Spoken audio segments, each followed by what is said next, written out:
I tell you to be pretty, but that doesn't work. Anyway. Old leaf springs out on the floor. Done skis. Getting ready to put in the new ones. Get it all buttoned up. And we will go from there. All right. So, springs are in. The front bolts are in. The rear shackles are in. We just need to slide the bushings in and tighten it up. The U-bolts are in and down and seated. And in the morning, Nick's going to do the shocks and tighten up everything. And then we got to bleed the brakes. Our parking brake assembly, which is going to be real fun. I think it shows up tomorrow, so we can work on that tomorrow, get that done. And if everything goes as planned, this thing can leave Thursday night.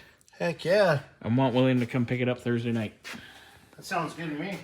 But man, that looks good. Coming along, looking nice. Looking good, looking nice. Hi, Bernsey. Peekaboo. Hi. Wait, do it again. I want to take a picture.